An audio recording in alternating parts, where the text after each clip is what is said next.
Welcome to the full moon in Sagittarius. The sun is over here in Gemini, just excited having this party of the world of Technicolor. Gemini likes to experience things through this very personal, in the moment, very present. Wow, what's next? On the other side of that, we have Sagittarius, which is still very excited, likes to go to have adventures and discover new things. But it has a depth to it of wanting to, to create an understanding, a comprehensive understanding of the world, a string theory, if you will.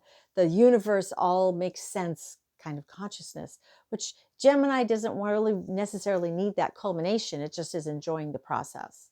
So over here we have the full moon in Sagittarius. We have the sun in Gemini, and these two energies are pulling at each other, and that's what a full moon is.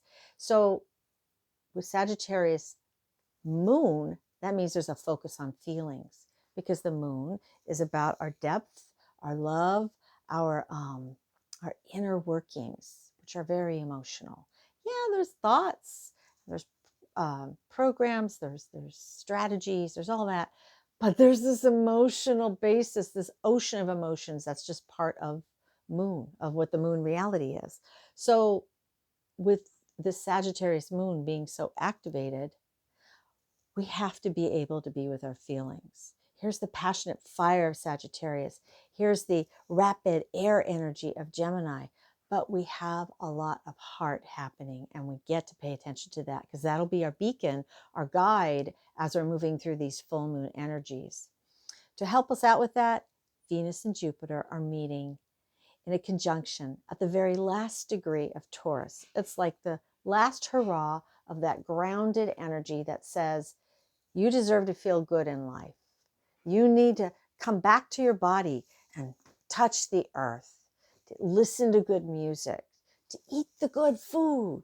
This is a Taurus kind of atmosphere. So when Sun and Jupiter come together, or Sun and Jupiter came together last Saturday. That's why it's still stuck in my head. Okay. And that's really great, amazing, good luck, benefic energy that's being pulled into this full moon, because they happen so close together. So when Venus and Jupiter get together, Venus is magnifying her potential or Venus is being magnified by Jupiter for her potential for love, for just being able to sink into sensation even more. So when we sink into sensation, when we talk with our bodies, we figure out, where is this, my head running one direction, my heart running another, and then there's a passion underneath all of that. How do I bring it all together? Pluto is going to help us out, because Pluto is sitting in a very special position where it is trining with the sun, and it is sextiling with the moon. So that means we look to the issues of Pluto, which is really power and control, and what's happening behind the scenes, and we look to that. Where does that figure in our working between our hearts and our heads, and our impulses and our true passions? Pluto is in the middle of all of that, saying, well, what is really anchored in your life, and what needs to change? What needs to move with all of that? So I don't see anything difficult with this so much as just exciting and highly energetic. And we've been in this agitated, energetic place for some time now, be it solar activity, earthquakes, other storms and things that are happening around the world, just the energies between humans and different homes, lands, countries, religions, whatever. There's just a lot of energy that's all stirred up, right? So I think with this full moon, what I'm suggesting is that you go back and review, what are the things you really love in your life? What are you harvesting? The full moon is considered a time of harvesting. What is yours that you treasure, that really makes you feel good? What passions have you indulged that have brought a richness to your life? What pursuits may you wish to take on? You want to learn Spanish? You want to start saving up so you can go on a whirlwind tour of Europe? visit all the hostels, do it on the cheap? Do you want to get involved with folks in your neighborhood and create a more cohesive, more connected group of people? It's up to you. The sky's the limit. The idea is take all this intensity and energy and kind of bring your focus back down to you, because all that stuff going out in the world is still just going to keep happening.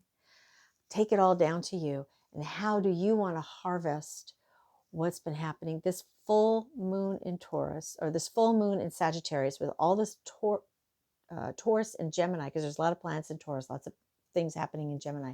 All this energy coming together is like a fertile field where you're harvesting what has grown so beautifully, and you're going to have all this space to plant something new. So do a little personal inventory. These are the things I'm grateful for. These are the things I treasure. These are the things I love. And however you do it in your own way, celebrating the full moon with friends or on your own, indoors or outdoors under the sky. Use this as a wonderful benchmark for there are things that are ending and there's something new coming in. And there are things I get to bring with me that I treasure. I hope this is helpful. Please like, share, subscribe, whatever the little buttons tell you to do around the video. Let me know what you think. And I hope to be able to keep bringing you these shamanic weathers. Thank you again. Bye-bye.